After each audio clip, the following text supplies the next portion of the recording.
Script पहले लिखी जा चुकी थी, यानी कि ये सब कुछ तय था कि बड़े मदनी साहब का वक्तव्य आए और वक्तव्य ख़त्म होते ही सारे धर्मों के धर्मगुरुओं से हाथ खड़े करवा दिए जाए और सामने चूंकि मीडिया है नेशनल, पूरे देश दुनिया में एक मैसेज चला जाए कि इन्होंने जो कहा है सही है और सबने स्वीकार किया। उसमें हमारा ओम तो कहता है किसी चींटी को भी नुकसान नहीं पहुंचाना चाहिए। क्या वो कुर्बानी देना बंद कर सकते हैं? हमारी जैन बौद्ध परंपरा कितनी प्राचीन है, सारी दुनिया जानती है। इस्लाम कब आया ये भी जानता है। आधारहीन बातों को, मनगढ़ंत कहानियों को ये देश और दुनिया स्वीकार नहीं कर सकती। ये तो प्रभु राम की ही श्री कृपा थी, प्रभु महावीर की कृपा थी कि अचानक जो है एक अदृश्य शक्ति ने प्रेरित किया और मैंने वहाँ स्पष्टता की। वो जो एक सोची समझी योजना रणनीति थी वो वहीं के वहीं धरी रह गई और वो कामयाब नहीं हुई। नमस्कार, मैं हूं केशव मालान।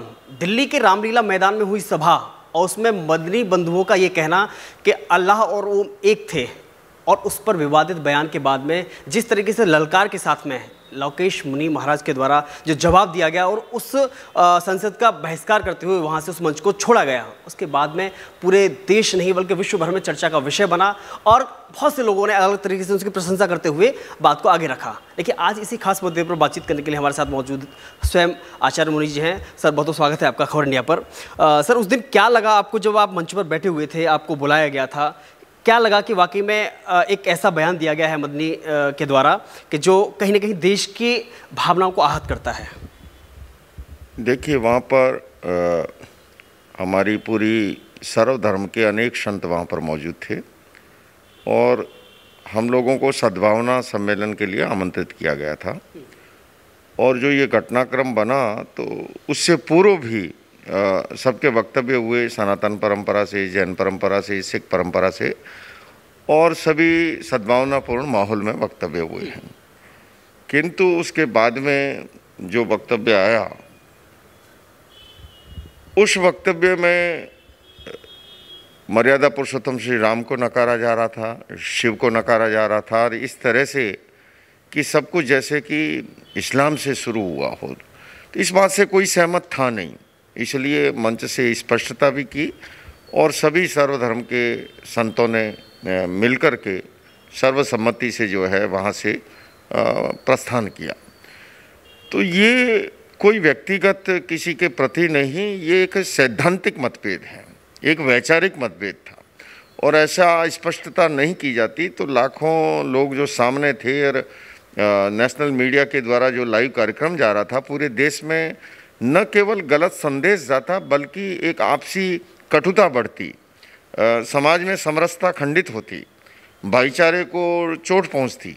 और इसलिए ज़रूरी था कि उस मंच से स्पष्टता भी की गई और ये कदापि स्वीकार्य नहीं है किसी को भी। एक तरफ वहाँ से ये भी कहा जा रहा है कि हम 14 साल से यहाँ हैं, दूसरी तरफ ये कहा जा रहा है कि उनके वक्तव्य में ही विरोधाभास था।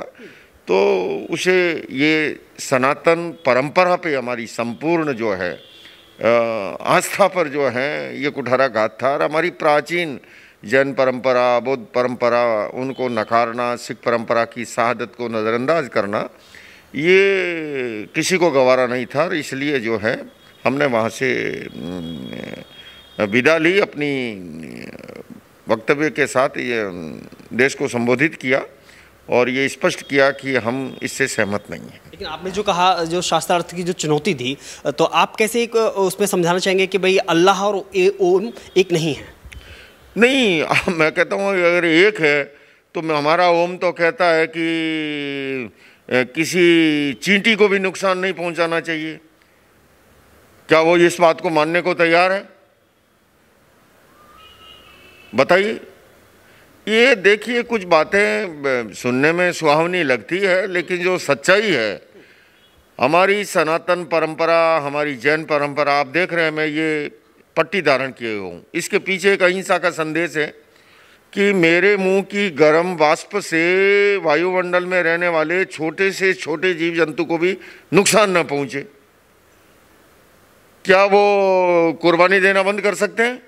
अगर वो कह रहे हैं एक हैं तो मैं सीधा सीधा सवाल कर रहा हूं, अगर एक हैं तो मेरे यहाँ तो चींटी को भी ठेस पहुंचाने को पाप माना है। ये फालतू की बात नहीं करनी चाहिए। जो और दूसरे में जब सद्भावना सम्मेलन है, हम सद्भावना की बात करें, प्यार मोहब्बत की बात करें। इस देश के अंदर मैं जानता हूँ अनेक हमारी उपासना की प्रणालियाँ हैं और सभी अपनी अपनी जो भी प्रणाली में विश्वास करते हैं उससे करें, किंतु दूसरे धर्मों का भी सम्मान करें। अपने धर्म का ईमानदारी से पालन करें, किंतु दूसरे धर्मों का भी सम्मान करें। और मैं जहाँ तक समझता हूँ, धर्म को जितना मैं समझ पाया हूँ, धर्म के क्षेत्र में कदापि इजाज़त नहीं दी जा सकती जीव हिंसा की, प्राणी हिंसा की। कोई भी धर्म नहीं कह सकता है ना। ये कहानियाँ घड़ कर के, है ना, अरे भला कुर्बानी देनी है तो अपनी बुरी आदतों की कुर्बानी दें। हमारी जो भी गलत आदतें हैं, हम गुस्से को कुर्बानी दें, हम अहंकार को कुर्बानी दें, हम ईर्ष्या को कुर्बानी दें, उसके लिए तो हम तैयार हैं नहीं। तो फिर ये कहना कि एक है जो देखिए विचारधारा वैचारिक मतभेद है, उसे स्वीकार करना चाहिए और अनावश्यक, हाँ, उसके बावजूद, भिन्नता होने के बावजूद हमारी बहुलतावादी संस्कृति है, अनेकता में एकता मौलिक विशेषता है भारतीय संस्कृति की। हम इन विवादों को परे रख कर के कॉमन मिनिमम प्रोग्राम के तहत हम पर्यावरण प्रदूषण से लड़ें, हम मिलकर के नशे के खिलाफ लड़ाई करें, हम मिलकर के कन्या भ्रूण हत्या के खिलाफ लड़ाई करें, कंधे से कंधा मिला के काम करें, है ना।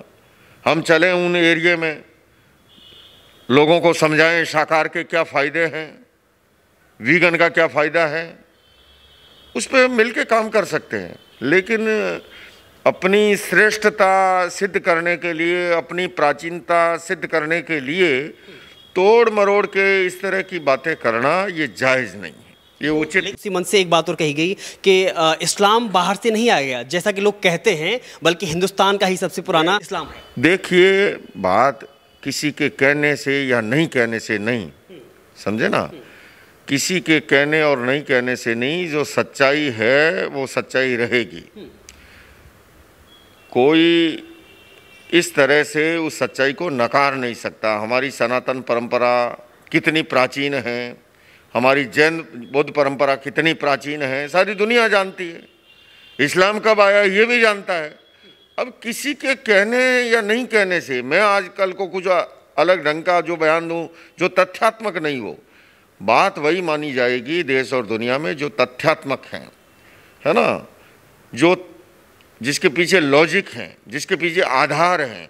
आधारहीन बातों को, मनगढ़ंत कहानियों को ये देश और दुनिया स्वीकार नहीं कर सकती। देखिए, उस मंच से सबसे पहले तो एक बात कहना, अल्लाह और ओम की एक बात कहना, और दूसरी बात दूसरे धर्म को कहीं न कहीं नीचा दिखाने की कोशिश करना, आपको लगता है कि सोची समझी रणनीति का हिस्सा थी? नहीं, इसमें कोई संदेह इसलिए नहीं है मुझे, क्योंकि जब मेरा पहले वक्तव्य हुआ और वक्तव्य संपन्न होने के साथ हम लोग सामान्यतः एक एकता का सिंबल बनाते हैं, यूनिटी का। और मदनी साहब, आपने सबने लाइव देखा हो तो मैं हाथ पकड़ के उनको लेके आया और वो इधर पहुँचे जहाँ पहले से हमारी परंपराओं के संत बैठे हुए थे। तो जब यूनिटी के एकता के सिंबल की बात थी तो ये कहा गया कि नहीं वो उसको बाद में रखा हुआ है। और नीचे से भी आवाज़ आई कि हाँ वो बाद में है, वो बाद में है। यानी कि स्क्रिप्ट पहले लिखी जा चुकी थी, यानी कि ये सब कुछ तय था कि बड़े मदनी साहब का वक्तव्य आए और वक्तव्य ख़त्म होते ही सारे धर्मों के धर्मगुरुओं से हाथ खड़े करवा दिए जाए। और सामने चूंकि मीडिया है नेशनल, पूरे देश दुनिया में एक मैसेज चला जाए कि इन्होंने जो कहा है सही है, सबने स्वीकार किया उसको।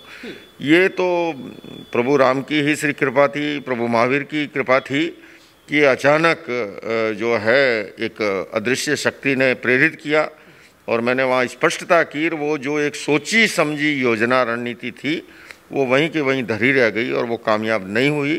और मैं तो अभी भी यही कहूँगा कि हम सबको, हमारे लिए राष्ट्र प्रथम है, दल और संप्रदाय बाद में होने चाहिए। हमारा राष्ट्र कैसे मजबूत बने, हमारे समाज में अधिक समरसता, भाईचारा, सौहार्द कैसे बढ़े, क्योंकि सोसाइटी में पीसफुल एटमॉस्फेयर होगा तभी इन्वेस्टर आएंगे, तभी समृद्धि बढ़ेगी, तभी लोगों का जीवन ऊंचा उठेगा। हमको काम करना चाहिए अपनी भावी पीढ़ी को कैसे संस्कारी बनाएं, है ना, उनको कैसे अच्छी से अच्छी तालीम मिले, शिक्षा मिले, उनको आजीविका के संसाधन कैसे मिले, कैसे हमारा समाज देश मजबूत बने। मैंने उस मन से भी कहा था कि आप ज़्यादा जो क्वांटिटी की चिंता करते हो उसकी बजाय क्वालिटी पे ध्यान दीजिए, है ना। क्वालिटी पे ध्यान देंगे तो जो है वो समाज के लिए, राष्ट्र के लिए उपयोग। आपने कभी सोचा था कि मदनी बंधुओं को एक जो ललकार आपके द्वारा मंच से दी गई कि कभी इस तरह से देश में जो समर्थन मिला, खासतौर पे आपको, चाहे संत हो, धर्मगुरु हो, अलग अलग पंथ के जो मानने वाले हैं, सभी ने आपकी बातों को सराहा, कभी सोचा था कि इतना साथ देश की जनता आपको देगी? नहीं, मैंने देखिए कि मैं चूंकि सोची समझी रणनीति से नहीं, मैंने तो स्वतः स्फूर्त जो एक प्रतिक्रिया, एक जो सहज, जिसके रगों के अंदर, शिराओं धमनियों के अंदर भारतीय संस्कृति, सनातन संस्कृति, जैन बौद्ध संस्कृति, जिसने सदैव सबके सम्मान की बात की, एकता की बात की, सद्भावना की, मैं तो ऐसा सोच ही नहीं सकता था। पर हाँ, इस घटनाक्रम के बाद जिस तरह से देश उठ खड़ा हुआ है और जिस तरह से मुझे जहाँ भी मैं जा रहा हूँ सर आँखों पर सनातन हिंदू परंपरा के लोग बिठा रहे हैं, चाहे मैं अयोध्या गया, हनुमानगढ़ी गया, प्रभु श्री राम के दरबार में गया, आदिनाथ भगवान के, उसके बाद मेरा देहरादून उत्तराखंड देवभूमि में जाना हुआ, उसके बाद मेरा चंडीगढ़ जाना हुआ, मैं खुद महसूस करता हूँ, मैं तो सबको आभार व्यक्त करता हूँ कि मैंने कुछ नहीं किया है, ये तो प्रभु श्री राम की, प्रभु महावीर की अदृश्य शक्ति, उसी ने काम करवाया। मैं तो एक छोटा सा अकिंचन फकीर हूँ, मेरा कोई वजूद नहीं है। और मैं अभी भी कहता हूँ कि आओ हम सब मिल कर के हमारा देश कैसे मजबूत बने, हमारा समाज कैसे मजबूत बने, इसके लिए हम काम करें। मन में कभी डर पैदा नहीं हुआ कि जब इतना बड़ा मंच से, जहां लाखों के सामने इस्लाम को मानने वाले लोग बैठे हुए हों, कभी ऐसा महसूस हुआ या असुरक्षित महसूस किया हो कि इस तरह का बयान कहीं मेरी जान के लिए भारी पड़ जाए? नहीं नहीं, मैं, आप मुझे बताइए, मैं महावीर की संतान हूँ और मेरा ये मानना है कि जो शस्त्रधारी होता है वो वीर होता है, किंतु जो शास्त्रधारी है वो महावीर होता है। मैं महावीर की संतान हूँ और मैं तो आज भी कह रहा हूँ आपके माध्यम से, अगर मुझे शास्त्रार्थ के लिए देवबंद से निमंत्रण आया तो मैं बिना किसी सुरक्षा के वहाँ पहुँचूँगा, मुझे कोई भय नहीं है। और भगवान महावीर कहते हैं, अभय हुए बिना अहिंसक भी नहीं हो सकता। अहिंसक होने की अनिवार्य शर्त है अभय होना। मेरे एक रोम में भी कहीं पर भी भय का भाव नहीं है। और मैं तो अभी भी, मुझे सुरक्षा के लिए कहा गया, मैंने बड़ी विनम्रता के साथ इस प्रस्ताव को ठुकराया कि मुझे किसी सुरक्षा की ज़रूरत नहीं है, मेरी सुरक्षा प्रभु राम स्वयं करेंगे, भगवान महावीर स्वयं करेंगे। और मैं आज भी, मेरे मन में किसी के प्रति नफरत नहीं है। मैं तो जहाँ कहीं से भी अगर अनुचित व्यवहार भी हुआ, देखिए एक संत के लिए सम्मान और तिरस्कार से संत परे होता है।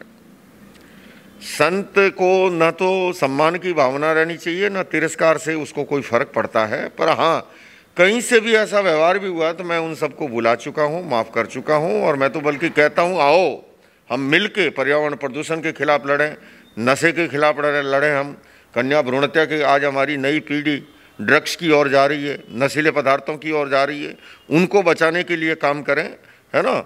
और समाज अगर हमारा में समरसता होगी, देश मजबूत होगा। देश है तो हम हैं, अगर देश ही नहीं है तो हमारा क्या वजूद है। तो इसलिए आइए, ये सारी बातें, विवादों को छोड़िए, विवादों को पीछे रखिए। लेकिन जैसे आपने पूछा डरने की बात, जो सहसम सहसाणम संगा में दुज्जे जिने एगम जिने जे अप्पाणम ऐसे से परमोजो। महावीर कहते हैं कि युद्ध के मैदान में जो लाखों को पर विजय प्राप्त करता है, उससे भी अधिक परम विजय उसकी है जिसने अपनी आत्मा पर, अपनी इंद्रियों पर विजय प्राप्त की है। तो मैं महावीर की संतान हूँ और मुझे किसी से कोई डर भय नहीं है।